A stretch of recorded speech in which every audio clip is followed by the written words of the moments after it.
Now then, people, welcome back to the Just Joe Football Show. It is Wednesday, the 9th of June. We are a step closer to the Euros starting this Friday. I, for one, can't wait. But, of course, this is all about Leeds and bringing you all the latest news from Elland Road and Thorp. And, of course, we've got plenty transfer chatter again in this episode. It's silly season. It's in full swing. But I'm going to always bring you the news. I've got to, haven't I? Before we do get into the video, smash a like on the video, subscribe to the channel. Get your comments in and, of course, hit that notification bell. We are so close, all growing like every day now. You know, I set that target of like 5K before the season starts. I think we're going to rip it up. And, you know, there's over 50% here that aren't subscribed. So please do me a solid and subscribe to the channel. And let's get straight into it. So, guys, we're going to start, first of all, with Matheus Cunha, obviously the right-footed winger that can play in the cam from Hertha Berlin that we've been linked heavily with. Also with Liverpool, we seem to be in a bit of a battle with Liverpool, it would seem, over certain transfer targets, obviously, them being interested in our Brazilian Rafinha.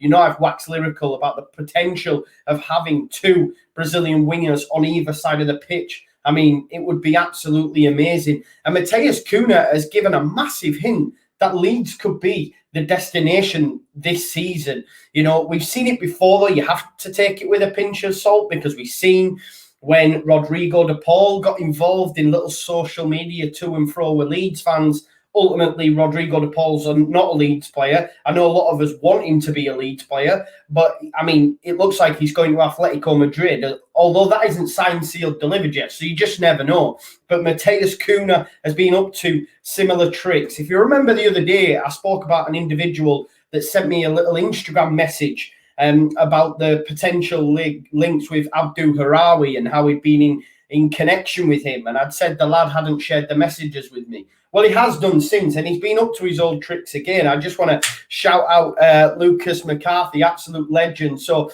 Matheus Cunha, he's put an Instagram post out, Leeds fans being Leeds fans, straight into the comment section. And Lucas said, Leeds United will be the best move you will ever make, trust me.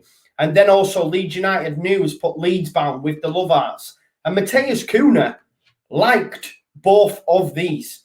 You know, he liked both of the comments put to him that Leeds United would be the perfect destination for him and that he is Leeds bound. So, admittedly, that's not 100% confirmed, as we've seen with the Rodrigo de Paul stuff, but it gives a heavy indication that he's aware of Leeds, he's aware of their interest, and it's something that interests him. Of course, why wouldn't it? You know, 9th place finish in the Premier League, best manager in world football. The current club is in such a stable state, you know, best it's ever been since I've been around, you know, and I've been around 33 years, you know. It's absolutely amazing to be a Leeds United fan right now as we keep waxing lyrical. And Matheus Cunha could well be on his way to Leeds. Another link, guys, it is that man again, Khvicha Kvaratskhelia, the Georgian winger who plays at Ruban Kazan. Again, there's another link here with Liverpool. Again, we seem to be in constant battle. Khvicha has come out and confirmed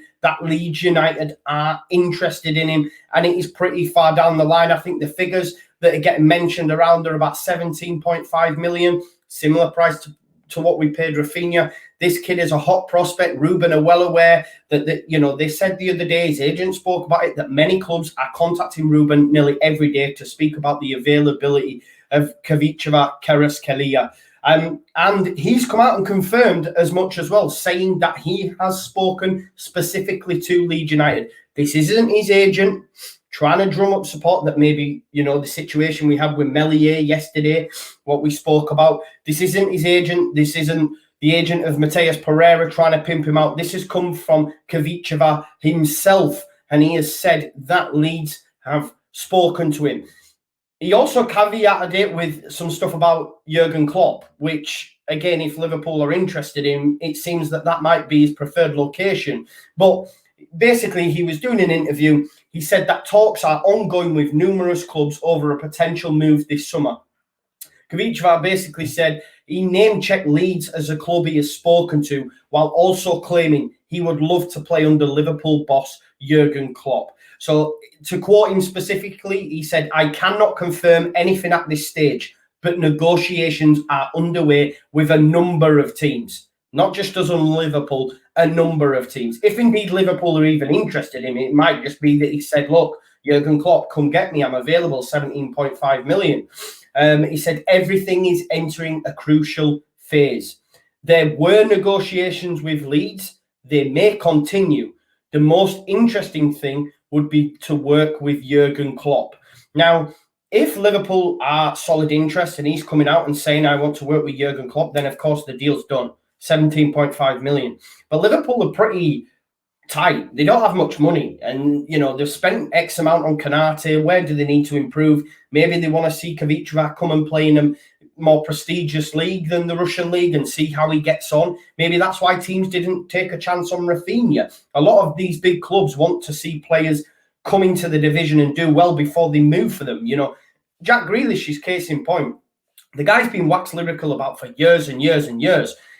You know, it's a fact. He comes back into the Premier League. Obviously, got his debut there, but he comes back into the Premier League after a few years in the Championship, does well, and now the likes of City and that are after him when they probably could have got him, you know, many seasons before with the potential that he's got. So does a Liverpool take a chance on this kid, or do they wait for him to come to the Premier League and see what he can do?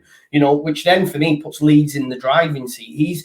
He's an exceptional talent. As I say, the number of clubs tells you that. And for 17.5 million, again, it's someone that we've clearly spoken to because he's come out and confirmed as such. But then we're not going to get two wingers, are we? You know, you've got Matheus Cunha saying, yeah, I want to come. You've got Khvicha Kvaratskhelia saying, yeah, I've spoken to them. So Leeds United, as we know with Victor Orta, when we, you know, spoke about the interview that he did, he has a number of targets. Now, both of these could be targets. Now, let's not forget, we're well aware that he speaks to a number of targets so that if one can't be done, then the other can. You know, and he's had negotiations with Leeds. Are we waiting on Cunha? And if that doesn't come off because the price that Hertha Berlin wants too much, do we then move for Khvicha? Or is it vice versa? I want you guys to tell me in the comments which winger you prefer, which one you think we're in for between Cunha and Khvicha. It looks like there's solid interest in both of them. And I, for one, as a Leeds United fan, would be excited with either. It is great at the minute, isn't it? I love transfer season. Although it can be a bit silly, it's still good to get your teeth into. One player that won't be coming to Leeds United, guys, is Nandez. He's been linked religiously for quite some time. Baron Cross did a Q&A that I spoke to you about the other day, and he mentioned that, look, there's a link there between Radrizzani, Cagliari. It's an easy link to make. Nandez has been linked previously. It was this time last summer. It cost around 30 million, which for me seems a little bit out of our price range. And as I say, it looks now that he could be on his way to Roma to work under Jose Mourinho. It could be one of Roma's first signing. Obviously, Leeds and West Ham have apparently registered interest, whether or not there's any truth to that. But it looks like Nafni and Nandez will be rocking up at Roma. One outgoing that will be happening, guys, and I mentioned this to you quite some time ago. Those that have watched the Daily Leeds will know that. It's not ITK stuff, but I was told at the West Brom game by someone who, you know, is a friend of Ollie Casey, that he would be going to Blackpool. And it has been confirmed that Ollie Casey will move to Bloomfield Road on a permanent deal. He's only 20. He's only made one senior start for Leeds, and he's open to a move to secure playing time. And it looks like Blackpool's going to be that destination. And I don't think he'll be the only one. I think Ryan Edmondson, Robbie Gotts, Alfie McCalmont, Mateus Bogus, these lads that went out on loan. Remember, I've spoke to you before.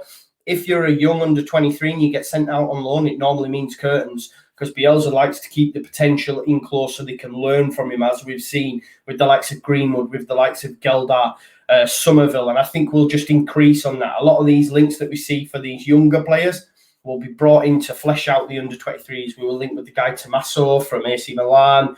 You've even got Abdul Hawawi, possibly. So there's a number of links that could be brought in to flesh them out. And I think, like Casey and many others, we'll see a lot of exits this season from the under 23s. Another one that I guess could become our player, I'm not too sure, is, of course, Jean-Kevin Augustin. We've got this running thing where we were supposed to sign him. He didn't. Basically, we were promoted after the date that we were supposed to sign him because of COVID. So Leeds United said to Red Bull, we ain't signing him. We haven't brought the contract. Well, of course, I said to you the other day, we would find out by the 7th. It's the 8th. But we found out today that FIFA have actually ruled in favour of Red Bull Leipzig and say that Leeds United need to pay the 21 million euros.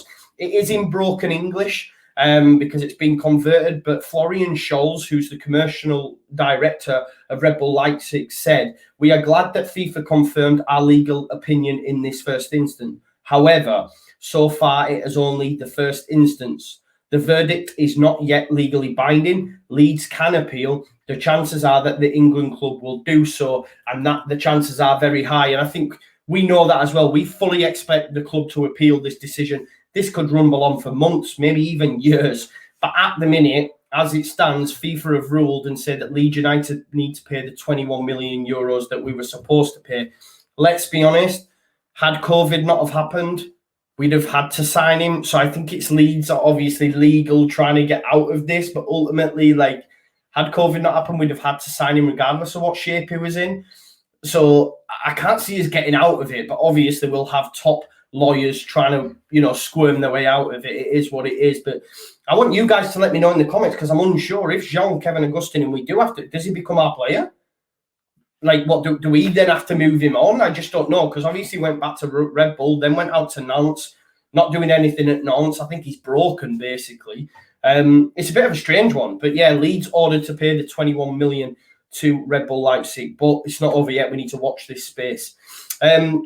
Leeds striker Patrick Bamford has been nominated for PFA Fans Player of the Year award. You can actually vote to ensure that he does it. After the great season we've had, obviously, Bielsa was up for manager of the season. He didn't get it. Pep got it. I think Moyes should have got it, or at least Bielsa, but there you go. We didn't really get anyone in the PFA, anyone player of the year, which is always going to be hard to do, but I think we deserve some sort of recognition, and Bamford has been voted for Fans Player of the Year award. It'd be lovely for him to win it. So as I say, the link is in the description. Please vote for him. As we know, like, we're very good when it comes to Twitter polls. We got Ben White the Player of the Year at Brighton, for God's sake. You know what I mean? We don't mess about with this stuff. But he is against some top operators. He'll be up against City's Kevin De Bruyne, that team from across the Pennines, Bruno Fernandes, Tottenham's Harry Kane, Liverpool's Mo Salah, and Aston Villa's Ollie Watkins. That is some key personnel if you take out Ollie Watkins, of course.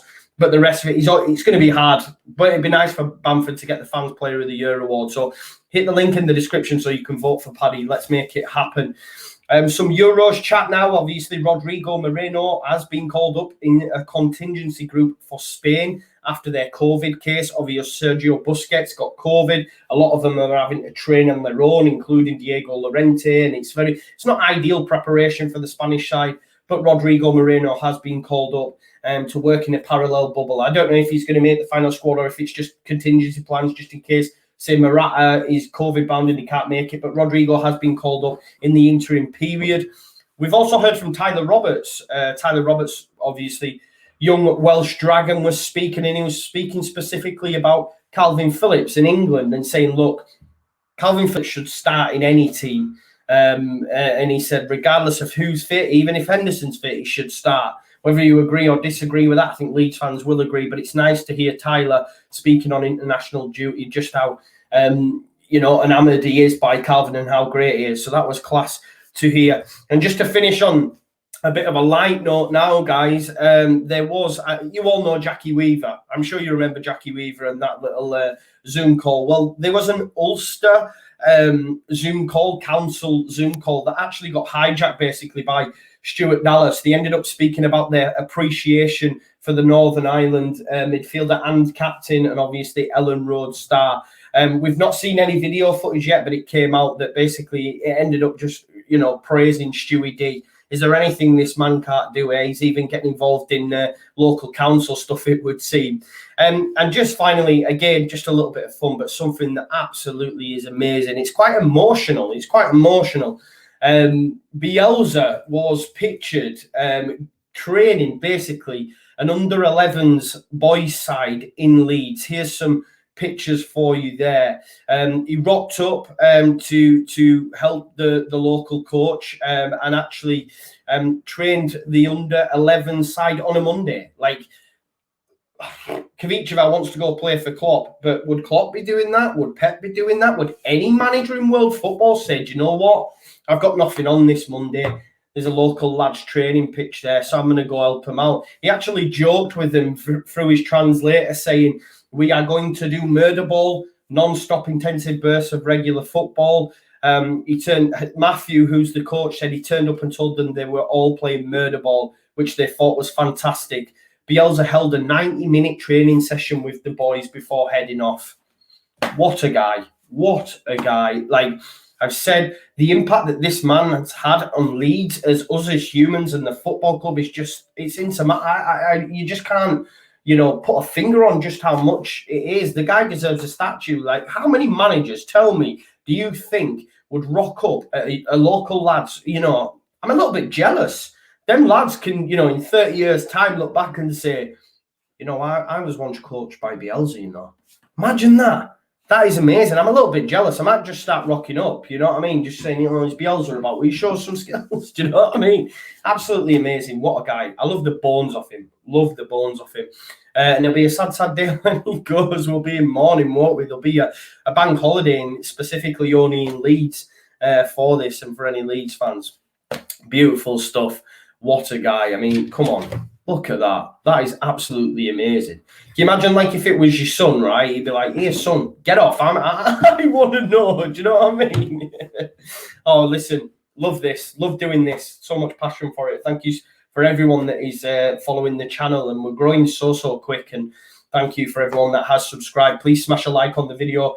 Comment, of course, hit the notification bell. There'll be a little video at the end here, a little Euros preview of each group. Tomorrow we'll be doing Group F, which is, of course, the group of death with Germany, Portugal and France. And poor Hungary. They've got no chance, have they? And then we'll have a live stream as well, guys, Thursday night, just previewing the Euros with the Before the Whistle Blows crew. So make sure you get the notification bell on. And thank you so much for supporting the channel. Have a great day, and I will see you tomorrow. Peace out. Leeds, Leeds, Leeds.